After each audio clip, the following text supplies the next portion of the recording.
Bonjour tout le monde, j'espère que vous allez bien. Je vous reviens aujourd'hui pour une nouvelle vidéo pour vous parler manga. Et oui, ça y est, j'ai à peu près fini mes piles de manga que je devais lire. Il me reste encore 2 que je vais finir ce week-end. Priscilla, si tu me regardes, je te les rends cette semaine, promis juré. Donc je vais commencer par vous parler d'un manga que j'ai lu cet été. Donc pour l'instant j'ai lu que les 2 premiers volumes parce qu'il n'y a que les 2 à la bibliothèque. Alors par contre je regarde ma petite fiche parce que les noms japonais je les oublie facilement. Donc c'est la série, c'est Your Lie in April et c'est de Naoshi Arakawa. Pour l'instant, je crois qu'il y a 6 ou 8 volumes qui sont sortis en France. Donc moi, je vous ai dit, on n'a que les 2 premiers. Donc j'ai lu que les 2 premiers. Alors j'ai eu du temps à m'y mettre, je ne sais pas pourquoi. Et alors, une fois que je m'y suis mis, j'ai lu les 2 en une journée. Allez hop, hop, c'est fini. Un tour de métro, aller-retour, paf, c'était fait. Alors, faut dire que c'est écrit gros. Ça déjà, c'est pas mal pour mes petits yeux.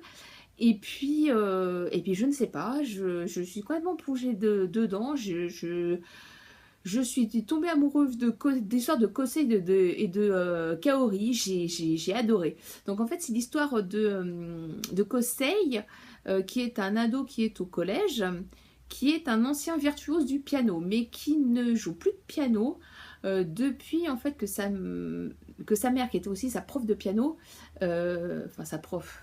Moi j'aurais plutôt sa tortionnaire de piano, est morte, et en fait lui en plein récital, c'est vraiment un prodige.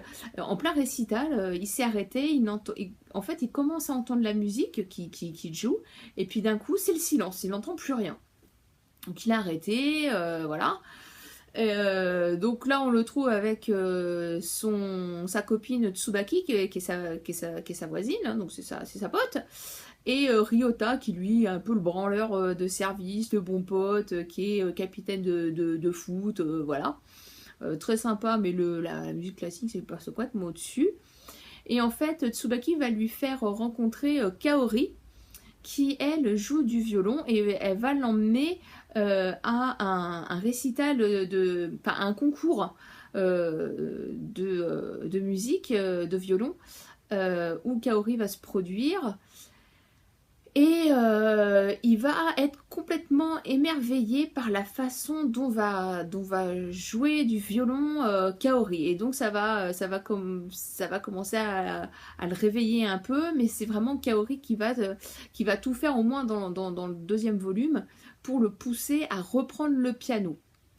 Ce qui va être compliqué. Moi, ce que j'ai aimé dans ces 2 premiers volumes, c'est comment dire, toute cette joie, toute cette envie de musique qu'a Kaori, et ce blocage qu'a Kosei, et qu'elle commence déjà à essayer de pousser. Moi j'ai trouvé ça vraiment bien. Les dessins font un petit peu vieux pour des lecteurs un peu plus jeunes, vont voir ça, ils vont trouver que ça fait un peu vieux. Ça fait années 90. L'auteur là, Naoshi Arakawa, a un dessin un peu années 90, moi je trouve. Enfin bon, pour nous les vieux qui avons connu le Club Dorothée et tout ce qui s'ensuit, ça gêne pas plus que ça. Moi j'encourage vraiment la lecture la découverte en tout cas de ce manga, parce que j'ai vraiment passé un très très bon moment, et j'ai découvert des morceaux de musique classique aussi que je me suis empressée d'aller écouter sur YouTube par différents interprètes, et j'ai vraiment passé un très très bon moment. Donc voilà, donc je vous recommande la lecture de ce manga si vous voulez l'acheter ou si vous voulez aller l'emprunter. Ensuite, j'ai continué Maze Butler. Donc là, je vous montre le 16 que j'ai pas encore lu, ni le 15. Le 15, je commence à le lire. Donc j'ai lu le 10, le 11, le 12, le 13 et le 14. Je vous avais dit au tout début que je le sentais pas trop. Quand j'avais terminé, c'était un peu bizarre. Effectivement, les 2 premiers volumes, quand j'ai repris, je trouvais qu'il y avait un truc malsain, sans arriver à dire exactement ce que c'était. Il y a un truc qui n'allait pas, et en fait non, en fait une fois que le prince du désert là, on ne le voit plus, ça va beaucoup mieux. Donc ça c'est pas mal. Donc vous avez toujours la course au prétendant parce que le grand-père Ongo là va mourir. Donc Mei doit se trouver absolument un mari. Donc moi j'en suis au moment où plusieurs représentants, ça y est, il y a eu des duels, etc. Ils sont éliminés. Et quand en fait il ne reste plus que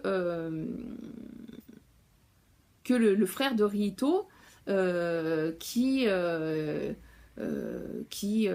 également amoureux de Mei depuis le début, parce que c'est son amie d'enfance.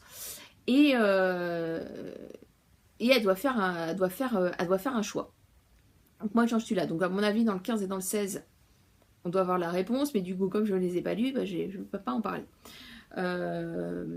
Cette série est vraiment sympa à lire. C'est du shoujo. Voilà.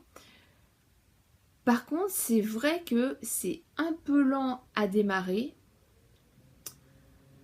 Il y a des longueurs même à l'intérieur des autres volumes. Et ce petit côté malsain dans le volume 9 et 10, voire 11. Ouais. Bon, après, c'est pas du niveau du manga Life. Alors l'auteur, là, je m'en souviens pas non plus. Bon, là c'est carrément plus que malsain. Là, moi, j'ai arrêté de le lire parce que ça devenait vraiment hyper glauque. C'est plutôt pour adultes. Tu m'étonnes. Moi, quand j'avais commencé à lire dans mon ancien travail, c'était en ado.